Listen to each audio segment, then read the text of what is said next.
Hi! అందరికీ నమస్తే అండి. Welcome back to our Dilsa channel. ఈరోజు నేను మీకు ఒక యూనిక్ అండ్ మౌత్ వాటరింగ్ రెసిపీని షేర్ చేసుకోబోతున్నాను. మరేమీ కాదండి, అది మామిడికాయ మటన్ కర్రీ. యాక్చువల్‌గా ఇదొక ట్రెడిషనల్ టచ్ ఉన్న స్పెషల్ నాన్ వెజ్ కర్రీ అండి. యూజువల్‌గా మనం మటన్ కర్రీ అంటే మనకు గుర్తొచ్చేది స్పైసీనెస్. బట్ ఒకసారి గనక మీరు మ్యాంగోని యాడ్ చేసుకున్నట్లయితే it becomes very very tasty అండి. అండ్ మనం మటన్‌ని చూసినా సరే, మ్యాంగోని చూసినా సరే మనకి డెఫినెట్‌గా ఈ కర్రీయే గుర్తొస్తూ ఉంటుంది. అంతే కాదండి, ఫ్యామిలీ గెట్ టుగెదర్స్‌లో గానీ, లేదా స్మాల్ పార్టీస్‌లో గానీ ఈ కర్రీని గనక మనం వండినట్లయితే డెఫినెట్‌గా మీ కర్రీయే హైలైట్ అవుతుంది. సో ఫ్రెండ్స్, ఎటువంటి డిలే లేకుండా ఈ కర్రీని స్టార్ట్ చేసేద్దామా మరి? నేను ఈ కర్రీని సెపరేట్‌గా కాకుండా సింపుల్‌గా ఒకే ప్రెషర్ కుక్కర్‌లో చేసి చూపిస్తాను. అండ్ టేస్ట్ కూడా అదిరిపోతుంది. సో ఫస్ట్ ఇలా కుక్కర్ పెట్టేసుకోండి. ఆయిల్ వేసేసుకోండి. ఆయిల్ హీట్ అయిపోయాక 2 పచ్చిమిరపకాయలని ఇలా కట్ చేసుకొని వేసుకోండి. అండ్ ఒక మీడియం సైజ్‌ది ఆనియన్ కూడా ఇలా ముక్కలుగా కట్ చేసేసుకొని వేసేసుకోండి. ఇందులోనే పసుపు, లైట్‌గా సాల్ట్ వేసుకొని ఫ్రై చేసుకోండి. ఇవి ఫ్రై అయిపోయాక 1-1 ½ స్పూన్ అల్లం వెల్లుల్లి పేస్ట్ వేసుకొని పచ్చి స్మెల్ పోయేంత వరకు ఫ్రై చేసుకోవాలి. నెక్స్ట్ నీట్‌గా వాష్ చేసుకొని పెట్టుకున్న మటన్ వేసుకొని 1 స్పూన్ సాల్ట్ వేసుకొని మిక్స్ చేసుకొని ఒక 5 మినిట్స్ పాటు ఇలానే మగ్గించాలి. ఎప్పుడైతే మటన్ ఇలా ఆయిల్‌లో సాల్ట్‌తో మగ్గుతుందో ముక్కకి మంచి టేస్ట్ వస్తుందనమాట.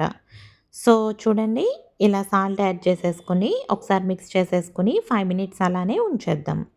నెక్స్ట్ 5 మినిట్స్ తర్వాత మనం స్పైసీనెస్‌కి తగినట్లుగా కారం యాడ్ చేసుకొని ఒకసారి బాగా మిక్స్ చేసుకొని 1 గ్లాస్ ఆఫ్ వాటర్ కూడా యాడ్ చేసుకొని ప్రెషర్ కుక్కర్‌కి మూత పెట్టేసి ఒక 4-5 విజిల్స్ రానిచ్చేద్దాం.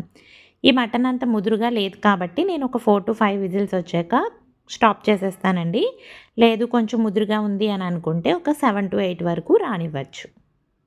నెక్స్ట్ ప్రెషర్ అంతా పోయినాక స్టవ్ మీద పెట్టేసి ఒక మ్యాంగోని ఇలా స్లైసెస్‌లా కట్ చేసుకొని వేసేసుకొని 5-7 మినిట్స్ పాటు మీడియం ఫ్లేమ్ మీదే మగ్గించాలి. నెక్స్ట్ ఫైనల్‌గా తగినంత మసాలా వేసి మిక్స్ చేసుకోవాలి. నేనిక్కడ మసాలా పౌడర్‌గా చేసుకున్నానండి. అది వేసేసాను. ఏం లేదు, జస్ట్ జీలకర్ర, ధనియాలు, లవంగాలు, గసగసాలు వేసి పౌడర్ చేశాను. అదే వేశాను. ఇన్ కేస్ మీకు ఏదైనా డౌట్ ఉంది అని అనుకుంటే గనక మన ఛానల్‌లో మసాలా ప్రిపరేషన్ వీడియో ఉందండి. ఒకసారి వెళ్ళి విజిట్ చేయండి. ఇలా మసాలా కూడా యాడ్ చేసేసుకున్నాక ఒకసారి బాగా మిక్స్ చేసుకుని ఫైనల్‌గా కొత్తిమీరతో గార్నిష్ చేసేసుకుని గ్రేవీ కన్సిస్టెన్సీ చూసి స్టవ్ ఆఫ్ చేసేసుకోవటమే. ఇంతేనండి. చాలా సింపుల్‌గా మన మటన్ మామిడికాయ కర్రీ అయితే రెడీ అయిపోయింది. ఈ టేస్ట్ గనక మీరు ఒకసారి టేస్ట్ చేసినట్లయితే మళ్ళీ మళ్ళీ గుర్తొస్తూ ఉంటుందండి. అండ్ మీ డైనింగ్ టేబుల్ మీద గనక ఈ కర్రీ ఉంటే అది మీకు జస్ట్ ఫుడ్‌లా అనిపించదు. జస్ట్ ఒక మెమరబుల్ ఎక్స్‌పీరియన్స్ అయిపోతుంది. సో తప్పకుండా మీరు కూడా ట్రై చేయండి. మరిన్ని రెసిపీస్‌ని ఎక్స్‌ప్లోర్ చేయటం కోసం మన ఛానల్‌ని సబ్స్క్రైబ్ చేసుకొని పక్కనున్న బెల్ ఐకాన్‌ని యాక్టివేట్ చేసుకోండి.